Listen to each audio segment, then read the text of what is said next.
ಎಲ್ಲರೂ ಈಡಿಯಟ್ಸ್ ಇಲ್ಲಿ, ಯಾರಿಗೂ ಏನೋ ಅರ್ಥನೇ ಆಗಲ್ಲ. ಇವಳೊಬ್ಳು ಇವಳನ್ನ ಮನೆಗೆ ಸೊಸೆಯಾಗಿ ಕರ್ಕೊಂಡು ಬಂದು ನನ್ನ ಕಾಲ ಮೇಲೆ ನಾನೇ ಚಪ್ಪಲಿ ಹೇಳ್ಕೊಂಡಂಗೆ ಆಯ್ತು. ಛೇ,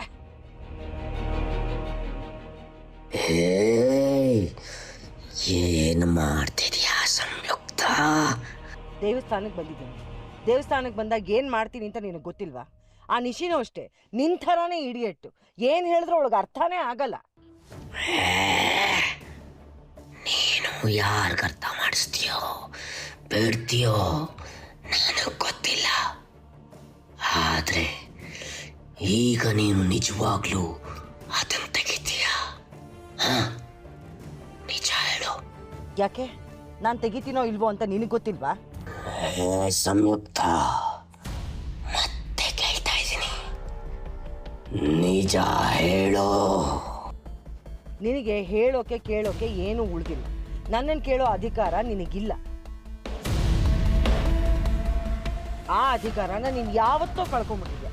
ಈಗ ಇದನ್ನ ನನ್ನ ಕಿವಿಯಿಂದ ನಾನು ತೆಗಿಬೇಕು ಅಷ್ಟೇ, ಬೇರೆ ದಾರಿನೇ ಇಲ್ಲ.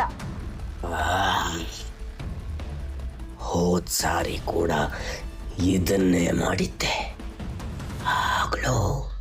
ಆಗ್ಲೂ ನಾನು ನಿನಗೆ ಎಚ್ಚರಿಕೆ ಕೊಟ್ಟಿದ್ದೆ. ಅಧೀರ, ಎಚ್ಚರಿಕೆ ಕೊಡೋದಕ್ಕೆ ನೀನು ಯಾರೂ ಅಲ್ಲ.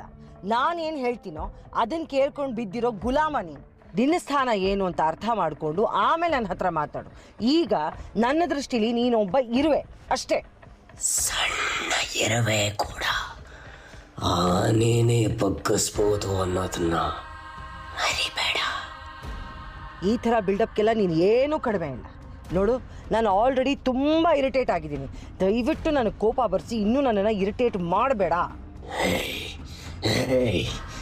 ನಿಜವಾಗ್ಲೂ ತೆಗಿತಿದ್ಯಾ ಸಂಯುಕ್ತ? ತೆಗಿಬೇಕಾಗಿದೆ ಅಧೀರ, ಅರ್ಥ ಮಾಡ್ಕೊ. ನಾನು ದೇವಸ್ಥಾನದಿಂದ ವಾಪಸ್ ಮನೆಗೆ ಹೋದ್ಮೇಲೆ ಮತ್ತೆ ಇದನ್ನ ಹಾಕೊಳ್ತೀನಿ. ಈಗ ತೊಲಗು.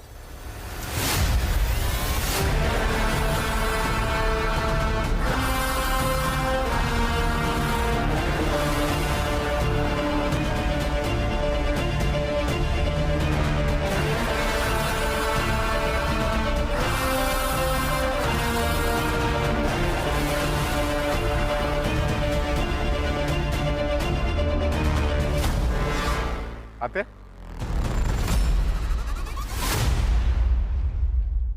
ಅತ್ತೆ, ನಿಮ್ ಕಿವಿ ಬ್ಲೀಡ್ ಆಗ್ತಾ ಇದೆ. ಏನಾಯ್ತತೆ? ಆ ಥರ ಎಲ್ಲ ಏನಿಲ್ಲ ಅಭಿ. ಇಲ್ಲ, ಬ್ಲೀಡ್ ಆಗ್ತಿದ್ದೀರತ್ತೆ, ನೋಡಿ. ಏನ್ ಮಾಡ್ಕೊಂಡ್ರಿ? ಓ, ಇಯರಿಂಗ್ ಬಿಚ್ಕೊಂಡ್ರಾ? ಅದಕ್ಕೆ ಬ್ಲೀಡ್ ಆಗ್ತಾ ಇದೆಯಾ? ಕೊಡಿ ಇಲ್ಲಿ. ಅಭಿ